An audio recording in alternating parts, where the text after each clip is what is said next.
નમસ્કાર. દિવસભરના તાજા સમાચારોમાં તમારું સ્વાગત છે. તમારી સાથે હું છું પિનલગીરી ગોસ્વામી. સમાચારો વિસ્તારથી જાણીએ એ પહેલા મહત્વના સમાચારો ઉપર એક નજર. નમસ્કાર મિત્રો. આજની વિડીયોમાં વાત થશે મહેસાણાના 69 વર્ષીય વૃદ્ધાને HMPV પોઝિટિવ આવ્યો છે. ત્યારે વાત થશે અમદાવાદથી સુરત માટે સુપરફાસ્ટ સહિત 10 નવી ટ્રેનો શરૂ કરવામાં આવશે. ત્યારે વાત થશે અમેરિકામાં ફરી શરૂ થઈ ગયું છે ટિકટોક એપ્લિકેશન. ત્યારે આગળ વાત થશે અમદાવાદના લોકો માટે રાહતભર્યા સમાચાર સામે આવ્યા છે. મહાકુંભમાં કિન્નર અખાડા નજીક લાગી હતી આગ. ત્યારે વાત થશે 2 ગોજારા અકસ્માતમાં પતિ પત્ની અને સાસુ અને જમાઈનું મૃત્યુ થયું છે. ત્યારે આગળ વાત થશે ઇન્સ્ટાગ્રામે લોન્ચ કરી છે વિડીયો એડિટિંગ એપ્લિકેશન. ત્યારે આગળ વાત થશે મોઢેરા ખાતે કથકમાં ભારતની પ્રથમ ટ્રાન્સજેન્ડરનું પરફોર્મન્સ સામે આવ્યું છે. ત્યારે આગળ વાત થશે ચોટીલામાં 100 ઘોડેસવાર જાનૈયાઓ સાથે કાઢવામાં આવી હતી જાન. ત્યારે આગળ વાત થશે 100 રૂપિયા આપો અને એક સેલ્ફી લો મારી સાથે. ત્યારે આગળ વાત થશે ઠંડીનું જોર ઘટ્યું, પંખો ચાલુ કરવા માટે લોકો મજબૂર બની રહ્યા છે. ત્યારે વાત થશે વિશ્વની સૌથી જૂની લોકશાહી અમેરિકાને મળ્યા તેના નવા રાજા. હવે મિત્રો સમાચારો વિસ્તારથી. ડોનાલ્ડ ટ્રમ્પનો રાજ્યાભિષેક થઈ ગયો છે. તેમણે અમેરિકાના 47મા રાષ્ટ્રપતિ તરીકે શપથ લઈ લીધા છે. ટ્રમ્પના શપથ ગ્રહણ સમારોહમાં એલન મસ્ક સહિત ઘણી મોટી હસ્તીઓ એકઠી થઈ હતી. આમાં ફેસબુક અને એમેઝોનના સ્થાપક પણ સામેલ છે. ઉપરાંત અમેરિકાના ભૂતપૂર્વ રાષ્ટ્રપતિઓ પણ ભેગા થયા હતા. મિત્રો, અન્ય મહત્વના સમાચારની વાત કરીએ તો ઠંડીનું જોર ઘટ્યું, પંખો ચાલુ કરવા માટે લોકો મજબૂર બન્યા છે.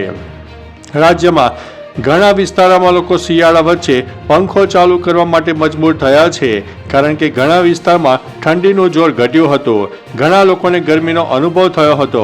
રાજ્યમાં આવતા પવનોની દિશા બદલાતા તાપમાનમાં વધારો થયો હતો. સમગ્ર રાજ્યમાં આગામી 2 દિવસ સુધી તાપમાનમાં કોઈ મોટો ફેરફાર થશે નહીં તેવી પણ આગાહી કરવામાં આવી છે. મિત્રો, અન્ય મહત્વના સમાચારની વાત કરીએ તો 100 રૂપિયા આપો અને એક સેલ્ફી લો. દેશમાં વિદેશી પ્રવાસીઓને જોતાની સાથે જ લોકો ઘેલા થઈને તેમની સાથે ફોટો કે સેલ્ફી પડાવવા માંગે છે, જેના કારણે વિદેશી પ્રવાસીઓ અસહજતા અનુભવે છે. હવે ભારતીય લોકોના આ વર્તનને જોઈને એક વિદેશી છોકરીએ આનો બિઝનેસ ચાલુ કર્યો છે. વાયરલ પોસ્ટમાં એક મહિલા દરિયા કિનારે એક બોર્ડ પકડીને ઊભી છે, જેના પર લખેલું છે કે એક સેલ્ફી 100 રૂપિયામાં. આ જોયા પછી પણ ત્યાંથી પસાર થતા લોકોએ 100 રૂપિયા આપીને પણ ફોટા અને સેલ્ફી પડાવી હતી. મિત્રો, અન્ય મહત્વના સમાચારની વાત કરીએ તો ચોટીલામાં 100 ઘોડેસવાર જાનૈયાઓ સાથે કાઢવામાં આવી જાન. ચોટીલામાં ખાચર દરબાર પરિવારના લગ્ન પ્રસંગે રજવાડી ઠાસ સાથે જાન કાઢવામાં આવી હતી, જેમાં રાજકોટ અમદાવાદ હાઈવે પરથી 100 ઘોડેસવારો સાથે વરરાજાની જાન નીકળતા આકર્ષણનું કેન્દ્ર બની હતી. ચોટીલાના ખેરડીના મહાવીર ખાચર નામના યુવકના મૂળ પીપળિયા ધાદલ ગામની યુવતી સાથે લગ્ન નક્કી થયા હતા. મહાવીર ખાચરે પોતાના લગ્ન પ્રસંગે અલગ જ પ્રકારે જાન કાઢવાનું નક્કી કર્યું હતું. મિત્રો, અન્ય મહત્વના સમાચારની વાત કરીએ તો મોઢેરા ખાતે કથકમાં ભારતની પ્રથમ ટ્રાન્સજેન્ડરનું પરફોર્મન્સ સામે આવ્યું છે.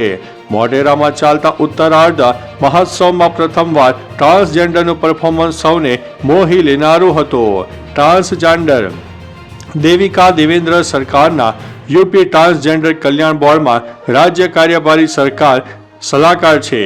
દેવિકા દેવેન્દ્ર લિંગ અધિકાર માટે સતત લડતા આવ્યા છે. દેવિકા દેવેન્દ્ર ભાજપ સાથે પણ સંકળાયેલા છે.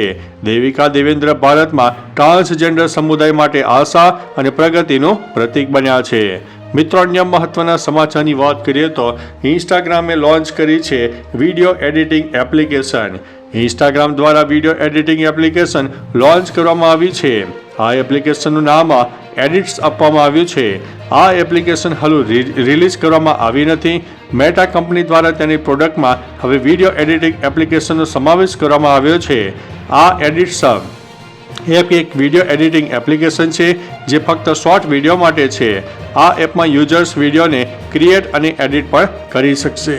મિત્રો, અન્ય મહત્વના સમાચારની વાત કરીએ તો 2 ગોજારા અકસ્માતમાં પતિ પત્ની સાસુ અને જમાઈનું મોત થયું છે.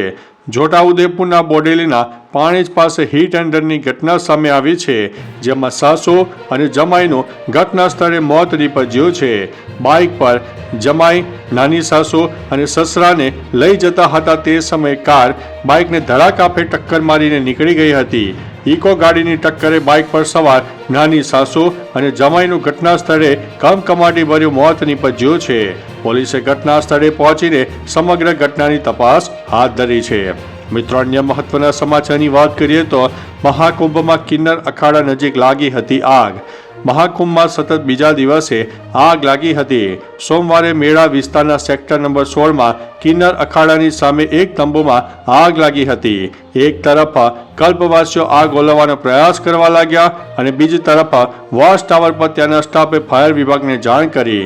માહિતી મળતા જ ફાયર વિભાગ ઘટના સ્થળે પહોંચી ગયું હતું અને તપતરતા દાખવીને આગ અન્ય તંબુઓમાં ફેલાતા જ તેને કાબૂમાં લઈ લીધી હતી. મિત્રો, અન્ય મહત્વના સમાચારની વાત કરીએ તો અમદાવાદના લોકો માટે રાહતભર્યા સમાચાર સામે આવ્યા છે. HMPV વાયરસને લઈને અમદાવાદીઓ માટે મહત્વના સમાચાર સામે આવી રહ્યા છે.